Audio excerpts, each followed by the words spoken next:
Good afternoon, everybody, and welcome to this afternoon's webinar. We will be joined shortly by Rich Blue of the Center for Christian Life Enrichment. He'll be speaking on dynamic interventions, making transformational shifts in family systems. This is part 2 of Rich's webinar series on family systems. The date today is August 22nd. It is 11:30 Central Standard Time, and Rich will be sharing with you the tips and skills to make dynamic family interventions. But before we get to that, just to tell you a little bit about who we are and what we do. We are the Center for Christian Life Enrichment. We're located in the northern suburbs of Chicago, and we have 50-plus years of experience and almost more than a decade of graduate education between our 5 therapists. We're an emotionally focused therapy center and have an emotionally focused approach to counseling, and we blend the cutting edge of psychology and Christian principles. And our presenter today, Rich Blue, is a licensed clinical professional counselor and also the founder and director of the Center for Christian Life Enrichment. He is an ordained minister, has been practicing in the field of clinical psychology for more than 25 years, and worked on Campus Crusade, and has partnered with dozens of churches in the Chicagoland area. So at this point, I'd like to turn it over to Rich, and he will tell you more about intervening in family systems.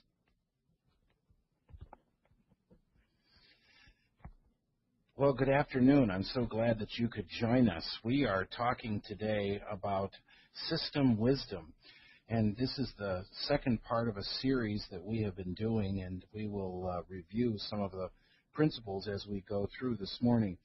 But I just wanted to tell you a little bit of a story from my own experience that led me to really want to dig in deeper to our understanding of systems and system theory.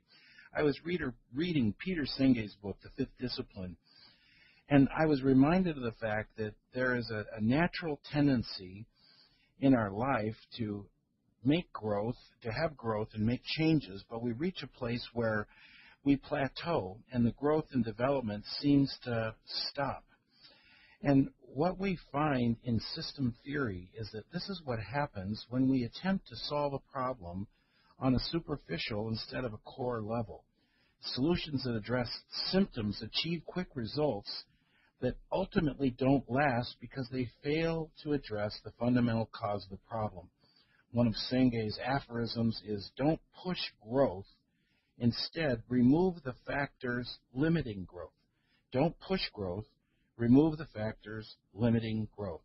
This is a piece of wisdom that empowers us to think from a systems perspective instead of a symptom perspective. So I was looking at my own life and where am I plateauing, and it immediately came to mind in my pursuit of fitness and wellness in my life. And so one of the first steps that Senge recommends is that we identify the positive reinforcing processes. In other words, what is working in our plan that preceded us reaching a plateau. And so what has happened is that in my life I've done a number of different things to increase my fitness and my wellness. I've recruited and enrolled, enlisted the help of several experts. I, for months, have been exercising every day for 45 to 60 minutes. I've eliminated several major food groups, like, for instance, sugars and breads. I still can't believe I've done that, but I've not been able to successfully eliminate peanut butter from my diet, but that's probably part of why I plateaued. Blood work is fantastic, energy, positive attitude, aliveness, and a real sense of self-efficacy, a confidence that, wow, I can do this. But one of the areas where I plateaued was weight loss. And so I got to the place where I'd lost about, 50-plus pounds, and I hit this wall where it just seemed I tried all kinds of different things and couldn't break through. So what happens when we reach a wall or a plateau is that usually we do one of 3 things. First is we quit.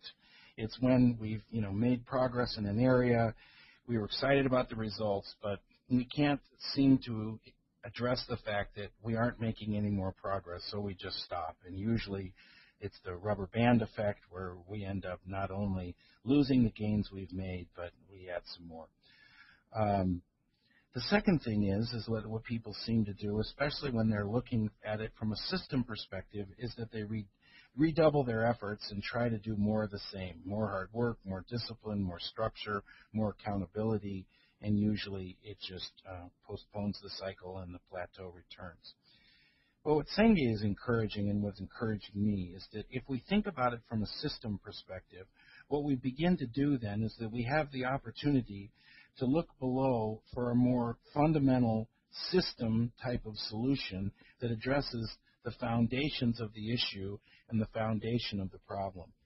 So this is what we're really going to talk about today. But before I get into that and how that worked, I want to just review some of the important principles that we talked about in terms of system theory.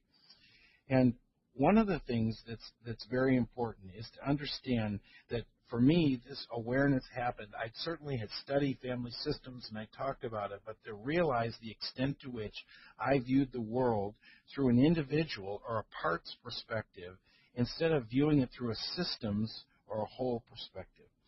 So there are 6 components of a family system that I want to review with you. One is that a family system has interrelated elements and structure. So we used the example in our first talk about just a baseball team where you have all kinds of different players that play different positions and have different functions and different roles. And so to try to make an intervention simply by working with one player, one position, or one role obviously is not going to be ultimately effective. But in every system that there's a predictable pattern of interaction that seems to emerge, and if you follow it and you track it, it is always going to be the same. So systems have elements and structure that are interrelated. They have predictable patterns of interaction, and that there are boundaries. The systems, who's in and who's out of a system. Systems have ways of including and excluding elements and members. Open systems refer to systems that interact with other systems outside the environment. Closed systems, on the other hand, refer to systems having relatively little interaction with other systems or the outside environment. So, for example, living organisms are considered open systems because they take in substances from their environment, such as food, air, and water, and return other substances to the environment. In contrast, a watch is an example of a closed system in that it's a relatively self-contained, self-maintaining unit that has little interaction or exchange with its environment. So a third clause, systems have boundaries. They're either open and closed, and there's usually some degree on a continuum in which that's true. Systems are also synergistic. A synergy or synergism is most often refers to the phenomenon of 2 or more discrete influences or agents acting in common to create an effect which is greater than the sum of the effects each is able to create independently. Simply, we're used to the Gestalt phrase that says the whole is more than the sum of its parts. Another component of a family system is that systems they make it their aim to maintain conformity. They want their members, they want to shape them and affect them and influence them. And that systems have subsystems. In a classic family, you would have a marital subsystem, a parental subsystem, and a sibling subsystem. So, characteristics of a family system, let me just review 5 of those with you. They're organized to maintain homeostasis. The main objective of the system is to maintain itself. Systems also resist change. One of the fundamental strategies of maintaining homeostasis in any system is to resist anything that's different, new. Those things are perceived as a threat. The third characteristic of a family system is members adopt roles. So in a family system where many of you are familiar with the common roles of a hero, the placater, which is the people pleaser, the scapegoat, the black sheep, the one that acts out, the lost child, the one that just seems to accommodate and adjust and almost is invisible, And the mascot, often the youngest, is just sort of the one that's the entertainer that has lots of energy and dramatic and very comfortable bringing aliveness and energy to the system. Each role has a function. So one of the critical things when you're thinking system, when you think about your family, your business, the team you're on, is to identify each role that each person plays and then imagining what functions does that role, do they play in that role. Another thing is triangles. It's called triangling, thanks to Murray Bowen. Triangling is a strategy for dealing with anxiety, stress, and conflict. And in interpersonal systems, this is the dynamic when things break down between two people. Usually the effort is to draw a third party in and to try to incorporate them into the solution when in reality it just sustains the problem. Last point is that crises create an opening for system change and transformation. When things break down, it's very important that we recognize that it is offering a special opportunity for us to make a change in the core operating function of a system, and we want to take advantage of that, which is the point of our talk today. Dynamic interventions in the family system. How do we do that? We've begun to understand some of what's involved in a system, but now we want to look at 4 keys in intervening in family systems. The first is to observe and assess the system, not the individual. The temptation in any given situation is to try to view a problem through the lens of just an individual instead of the whole of which the individual is a part. This is the principle of holism. You cannot understand a system by simply identifying and understanding the parts.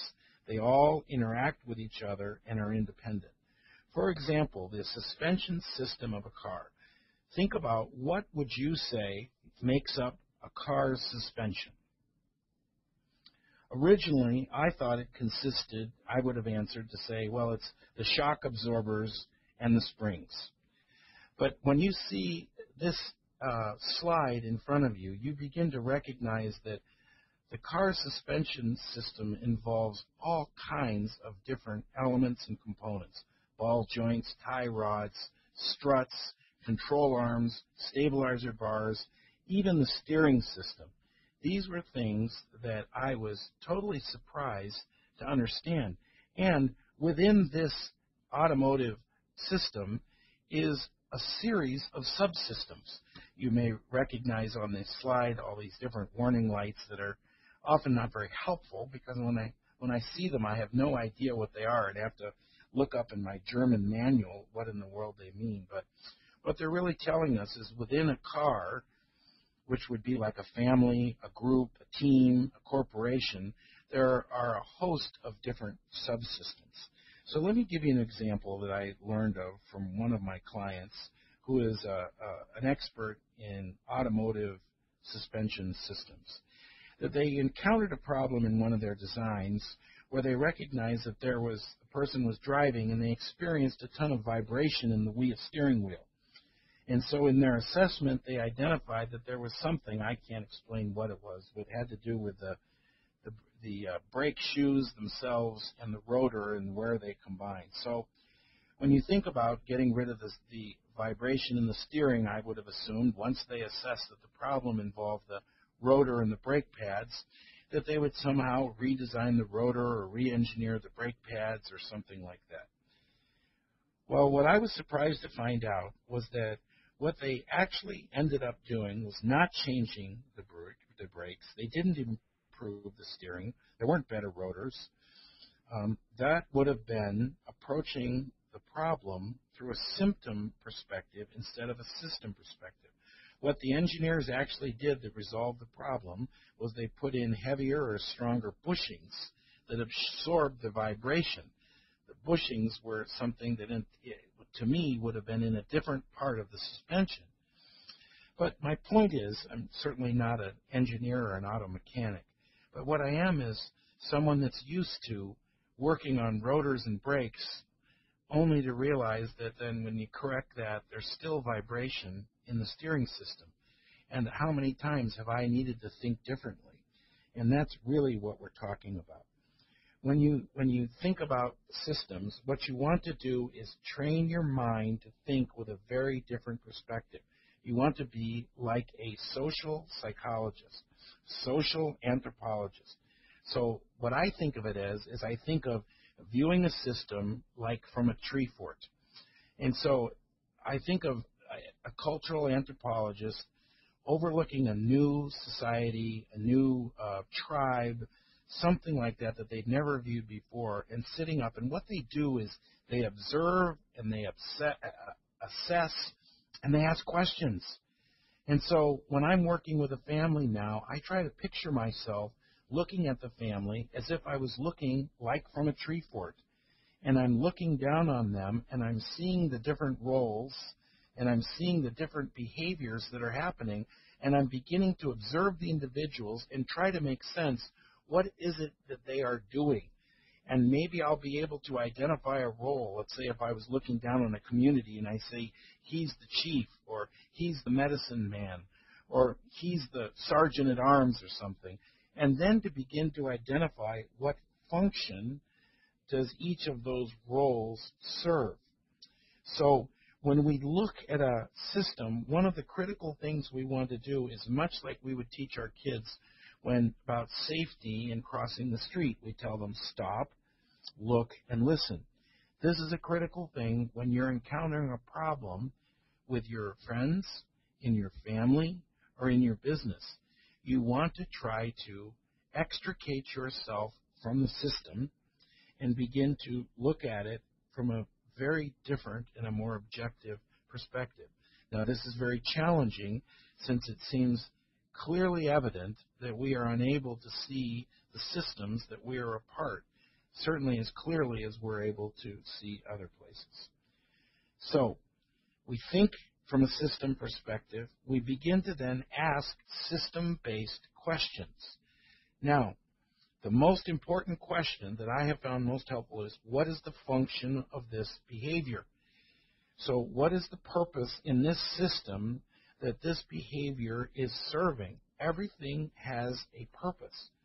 What is the system expressing and addressing in terms of its needs? It's trying to create some sort of balance. So some of the needs that would be present in a family system would include these kinds of things. The need or the yearning for closeness versus distance, hunger, attention, affection, finding worth and value, meaning, the expression of feelings, and a sense of responsibility, just to name a few. And so one of the things we look at is, how is stress and tension being expressed in the system? And there's four, ways that we see that commonly happening that you can identify in your family. There's marital conflict between the husband and the wife. Spouses break down, and they pull away. The individual themselves break down. So they may be in conflict then one or other of the spouses may break down. There's a breakdown, an act in the children, or an emotional distance, a cutting off that can kind of happen when people separate themselves. So there's different kinds of strategies that tell us, symptoms that tell us that there's a deeper issue going on that we need to address. And that takes us to our fourth point, which is intervening. So one of the things when we attempt to intervene in a family system is that we have to be very careful of the fact that there are issues of enmeshment and absorption into the system. We call it getting hooked.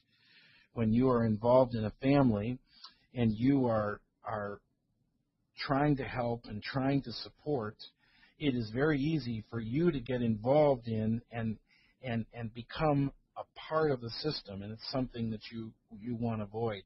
You want to try to get in and get out quickly. One of the critical strategies that I have found most helpful in this process is using questions. Most often when we're trying to help, what the things we want to do is we want to be helpful. So we want to be the source of that help. We want to be recognized for the fact that we're trying to be helpful, and we want to be acknowledged. The problem is what that usually requires of us is to try to give suggestions, to give advice, and to do those kinds of different things. That is not a system approach. So I want to take you back now to my situation and my story and see if we can't bring these things together as an example that you can relate to. So when I recognized that I had reached a plateau and identified the fact that I had accomplished many significant things that were very, very valuable, losing 55 pounds, having a discipline that I sustained over months of exercising for 40 to 60 minutes a day. These were no big deal accomplishments. Cutting sugar out of my diet was a challenge. So the problem is that when you reach the plateau, often what happens is you throw the baby out with the bathwater and you get so discouraged because it's like, wow, I've done all these great things and I'm still, in this case, not losing more weight. Well, instead, what I did was that I thought, if by nature I have a hard time seeing my own system, then how am I going to see what's going on? Well, this is where I retained the support of a consultant, a more knowledgeable other that can see my system and help me to make a deeper, more systemic change instead of a superficial change. Now, I don't want to misunderstand that the changes that I made in terms of diet and exercise were significant. Losing 55 pounds was significant, but it reaches a point where it's no longer significant. And if I just try to do more of the same types of things, I'm just going to become increasingly frustrated and give up, and then the rubber band effect will take effect. We don't want that to happen. But if I operate from a perspective that says, I can't see my own system, and I need the perspective of someone outside my system in order to help me, now we can start gaining some significant momentum. So I began to ask questions of my system, saying, what is the function of this plateau? Why is it that I don't seem to be able to break this weight barrier? What are the factors limiting my progress, and what's the function of the plateau? Now, time will preclude us from being able to go into the depths of that, but I can tell you, just to summarize a couple things, one is I think that there was a fear of losing my sense of who I am. Part of my identity has always been around being big and strong and tough and all these different kinds of things. And I think at some level, deeper down in my system, the reason things were clamping down, in part, was the fact that I was afraid of losing my sense of self, that if I would get too thin or lose enough weight, that it would change who I was. The second thing was, I think I discovered through the help of these questions that were being asked of me, is that I was able to identify that I think that there was an issue of safety or security for me.